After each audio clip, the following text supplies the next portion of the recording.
राम नारायण राम, राम नारायण राम, राम नारायण राम।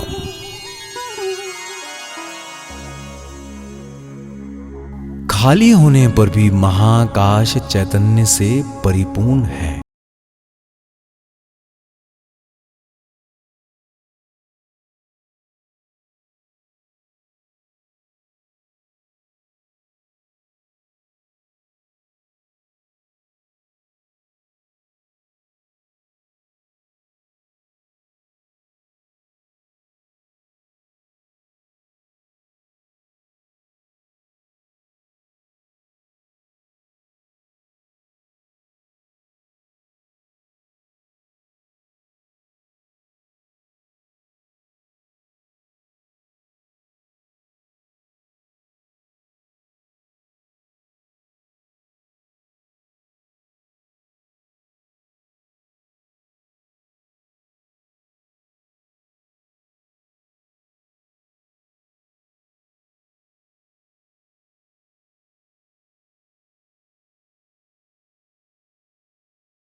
थोड़ा गहराई में जाने पर ही ये बात समझी जा सकती है कि प्रकृति की हर वस्तु में एक आवाज है।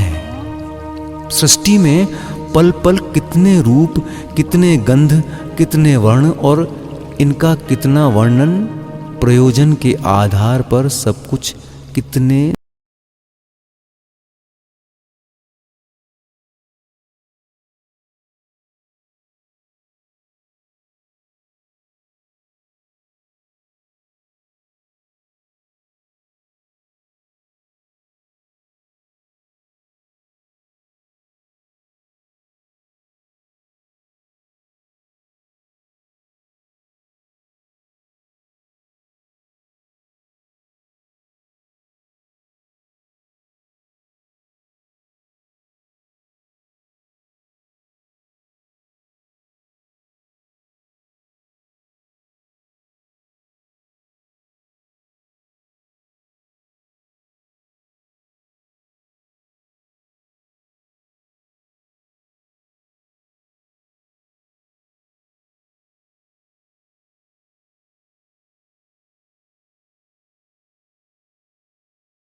बोलेंगे राम नारायण राम, राम नारायण राम, राम नारायण राम। राम नारायण राम नारायण राम नारायण राम भज राम नारायण राम नारायण राम नारायण राम भज राम नारायण राम नारायण राम नारायण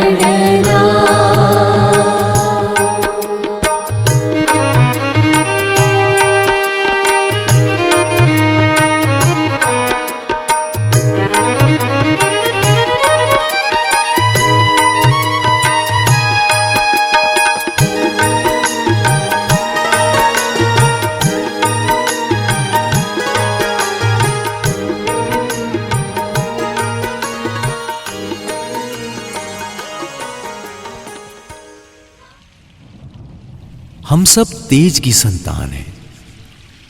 तेज ही चैतन्य है, चैतन्य ही तेज है। समस्त दैहिक एवं मानसिक अनुभूतियां तेज का ही प्रकाश है। ज्ञान, बुद्धि, अंतर्यामित्व, अणिमा, लघिमा, गरिमा से लेकर हम जो कुछ देख रहे हैं, सुन रहे हैं, अनुभव कर रहे हैं, सभी तेज से ही सृष्ट है।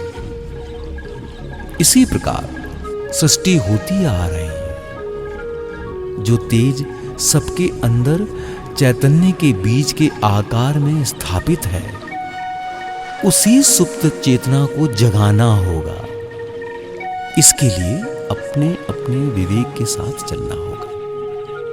तभी चैतन्य का बीज जागृत होगा, शक्ति का स्फुरण होगा। सबके अंदर सहजात रूप से सब कुछ जानने और समझने की शक्ति है। सहज मार्ग से प्रकृति के पथ पर चलने से अपना मन सब जानता हुआ अपनी गति से आगे बढ़ता रहेगा। अपने अंदर का यंत्र ही बता देगा कि क्या है और क्या नहीं। बता देगा कि तुम कौन हो, कहां से, किस लिए यहां आए हो। तब समझोगे कि विश्व रूप सबके अंदर स्थापित है। भगवत शक्ति सबके अंदर पूर्ण रूप से विद्यमान है। जब ये बोध वास्तव में बोधगम्य हो सकेगा, तब तुम मैं युक्त हो जाओगे। पूरा संसार तुम्हारा रूप हो जाएगा। समस्त वस्तुएं तुम्हारे सुर में सुर मिलाएंगी। जब अनंत रूपों में अपने रूप को और अपने अंदर सभी रूपों को देखोगे, तभी वास्तविक स्वभाव आएगा। तभी प्रकृति और उसके रूप को जान सकोगे। उस दिन पूरी तरह समझोगे कि तुम्हारी शक्ति कितनी विराट है। जीव जगत चिर जागृत सत्य वस्तु बनकर ही आया है। एक सत्ता और चैतन्य सबके अंदर विद्यमान है। मैं इसे ही सुर कहता हूं। ये चिरकाल से स्फुरण के मध्य स्थित है। जो सच है वो सबके लिए सच है, चिरकाल के लिए सच है। उस सत्य वस्तु को, नित्य वस्तु को जानो। सबके अंदर जो सजगता का भाव है, सबके हृदय मंदिर में प्रकृति का दिया हुआ जो सुर सहजात रूप से है, वही चैतन्य का सुर और ध्वनि है। ये आकाश की तरह व्यापक और सीमाहीन सुर ही सृष्टि का मूल सुर है। इसी का दूसरा नाम विवेक है। विवेक ही चैतन्य है, चैतन्य ही विवेक है। इस दृश्य जगत में जो भी हो रहा है वो एक सुर के आधार पर ही हो रहा है। वो एक ही सुर सबके अंदर विवेक के रूप में मौजूद है। विवेक के बगैर सचेतनता की वीणा नहीं बजती। यही प्रकृति का सबसे बड़ा दान है। यही हम सबकी जीवन नौका की पतवार है।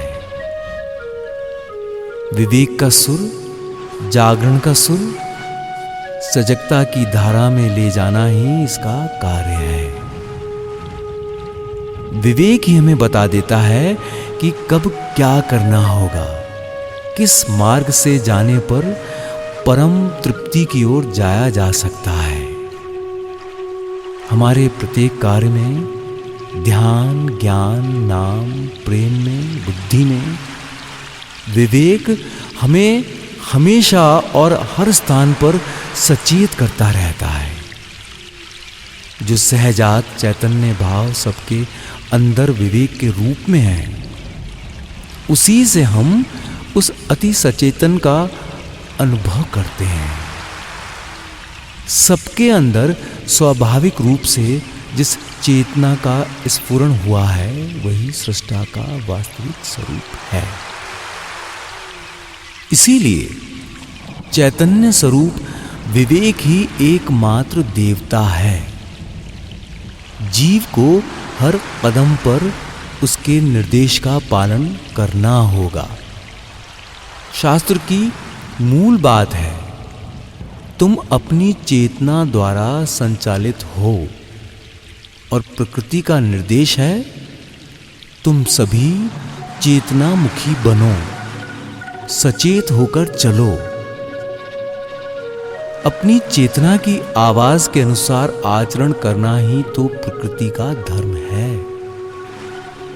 सचेत चेतना से, विवेक की आवाज से आवाज मिलाकर अपने अपने चैतन्य को जागृत करने पर आत्मदर्शन एवं भगवत दर्शन होना अनिवार्य है। इसके लिए प्रकृति की ओर से कोई कृपणता नहीं है। सभी अपनी सहजात समझ एवं चैतन्य से, अपने विवेक की आवाज से उस अति सचेतन को सहजता से जान और समझ सकें।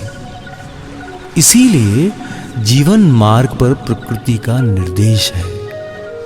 वो तीर की तरह स्वाभाविक रूप से गंतव्य की ओर ले जाते हैं। प्यास लगने पर सभी प्रकृति के स्वाभाविक नियमानुसार पानी पीने के लिए दौड़ते हैं। जरा सी आंख से कितने दूर की वस्तुओं को भी देख सकते हैं। छोटी सी जीभ से अनंत वस्तुओं का स्वाद पाते हैं। ये तीर का कार्य कर रहे हैं। समझा देते हैं कि अपनी गति द्वारा अनंत गति से युक्त होकर सब कुछ एक सुर एक तान में चल रहा है।